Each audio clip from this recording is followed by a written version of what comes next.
Okay, okay. All right, okay, let's go. Les Acadiens sont pas si fous à nous laisser sans boire un coup. À boire, je payerai à boire. À boire, je payerai à boire. Un autre petit coup qui trempe pour nous mettre la raison. Buvons, chantons gaiement, mais perdons jamais la raison. Les Acadiens sont pas si fous à nous laisser sans boire un coup. À boire, je payerai à boire. À boire, je payerai à boire. La ville perd côté la paroisse crève faim. Ah voilà mon cher, oh mon cher, oh mon cher. Ah voilà mon cher, c'est du vin qu'il nous faut. À boire, je payerai à boire. À boire, je payerai à boire.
From the KPFA studios.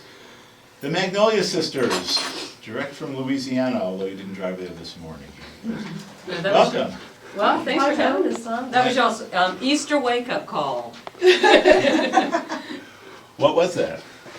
That was this song we learned. We found this really weird, scratchy record. In fact, when everybody first heard it, all they could hear was the it was so worn out. And it was a song by Columbus Frugier, I believe, and he called it the Point Clear Blues, and it's actually a very early version of the Danse de Limonade, the Lemonade song. Wow. For you Cajun aficionados out there, you'll know what I'm talking about. And the a cappella piece that started that, was that?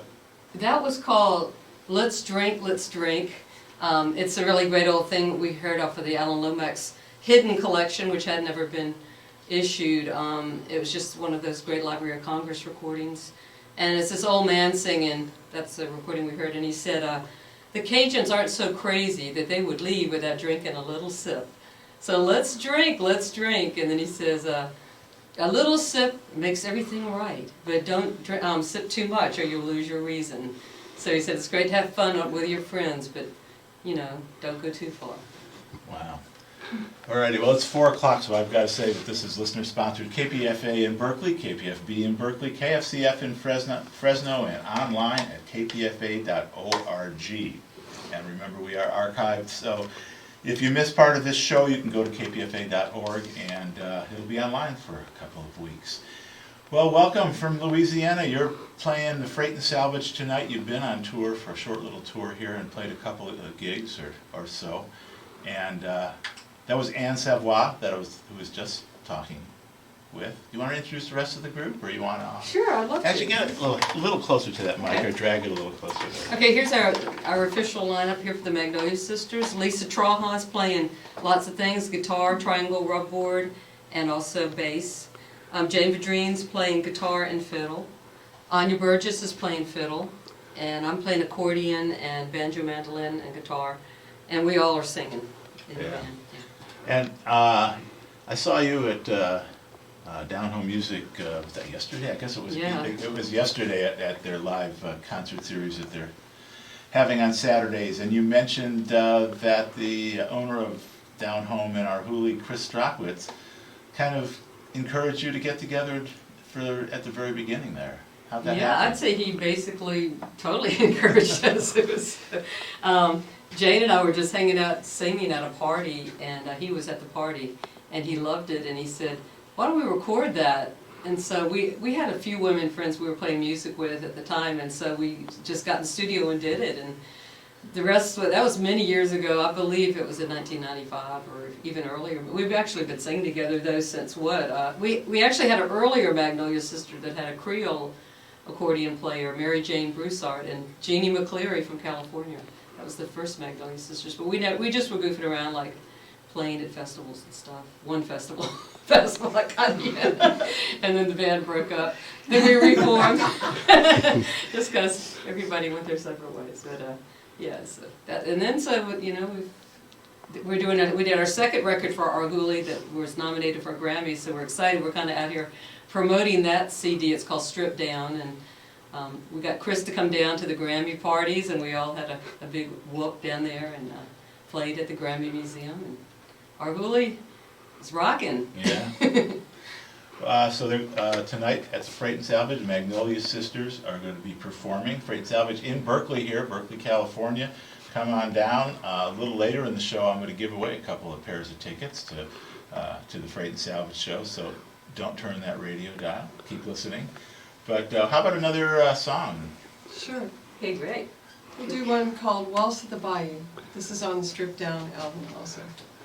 And we thought this song was really heartbreaking when we heard it. It's a lady. She says, how do you think a woman of my age can support all the horrible things you're doing to me? She says, friendship's hard enough to bear. It's just really too much for me to take, this situation. And this is one of the songs that comes from Lisa's uncle, Big C. Guidry, who recorded 78s.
dance floor is open at the Freight tonight. I was waltzing in my chair.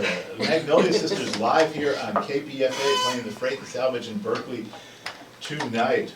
Wow, that's really good. Thank you, Tom. So twice in the last 24 hours, I've heard that that Lisa comes from Cajun royalty.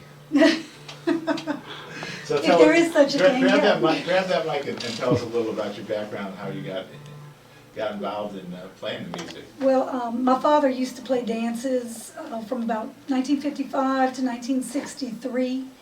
And so we moved back to Louisiana when I was real young and basically grew up with it in the house because he didn't play dances, after we moved back to Louisiana. So just grew up with it in the house and started playing guitar around 15. I wanted to play rock and roll, and he wanted me to play with him. So he'd pull out the accordion and say, "Get your guitar," and scream the chords at me, and that's how I learned. And are you in other bands? Is this the main, your musical? I play with a few different people. My dad still plays, actually, and Uh-huh. I play with him. And I have a little band of my own at home. It's just sort of a local band around Lafayette. And what band is that? What's It's that called Lisa Trahan and L'Esprit Cajun, Uh-huh. Cajun Spirit. Wow. Yeah, so I'm starting to play accordion. A little late in life, but yeah. She's doing great. She's great. Wow, yeah. And then Jane, how did you get involved in this whole? I Music sort of, world. I'm a Cajun transplant, I guess you'd say. I grew up someplace else, and I came down to Louisiana about 20 years ago, and I had always loved the music to begin with. I had heard it way before I ever moved to Louisiana, and so I married a Cajun man. Similar story to Anne, married a Cajun man who's from Mamu, and we played music together, and then I got together with Anne, and we kind of raised our kids in the kitchen for a while there, and started singing together and harmonizing and digging out old tunes, and just it fit and it stuck. You know, I've only been to Cajun country once, and it just seemed that there was music everywhere I went. I mean, there the radio, there were 3 or 4 stations playing it. It was a weekend. I visited Ann and Mark in their home, and there was music there. There were clubs that had music. That was the first Black Pot Festival was happening, but I know there's several other festivals going on. Did you say Black Pot Festival? Is that what it is? No. Yeah, And Black season. Pot, yeah. Good. Or did I say it wrong? No, just season. Am I being hassled here? I think so. It's actually one of the best new festivals that we have, and it's kind of a, it's still a little bit of a well-kept secret, but it's really a great festival. Wonderful music all weekend long. And so, is there really that much music going around in that part of the world? Yeah. Is it really? You were hanging out with Chris Strachwitz too, don't forget. Well, I know, but If there's music, it will be found by this guy. But, totally, yes. Yes. Absolutely. it seems like such a great tradition, and when you read histories of it, it seemed like there was this period of time when it was starting to die out and kind of disappear. Was that really true, or was it just dying out commercially and was still being played in the homes and in the clubs? I guess it's such a terrible subject, but, it's so stigmatized that it went underground a lot, and at a certain point everybody was trying to pretend like they couldn't speak French and couldn't play Cajun music, even if they could, because it would make their social level go down if they could speak French or if they play Cajun music. So it got, people, it was a little bit secretive to some people if they were Cajun or not secret roots. It was very, a negative thing, stigmatized max. And so you might have thought it was going down, but those Cajun people were still in their dance halls, playing the dances on the weekends, and the real Cajun people kept it going on. It just wasn't something so much in the public eye, in the commercial eye maybe or something. Yeah, because it's such a vibrant music, and it. Are there still bands that play with steel guitars and drums? And Oh, all yeah. that kind of That's stuff? the real. Oh, yeah. That's the actual dance hall tradition. I mean, that's definitely the dance halls are being virtually wiped out though by the casinos. I hate to bring the bad news to you, but the casinos have done a really big number on the old dance halls in Louisiana. A lot of the people would prefer to go to the casino than go to the dance hall. Oh, it's because It's people just get sucked into the casinos and they stop going out and dancing. About 3 dance Oh, halls are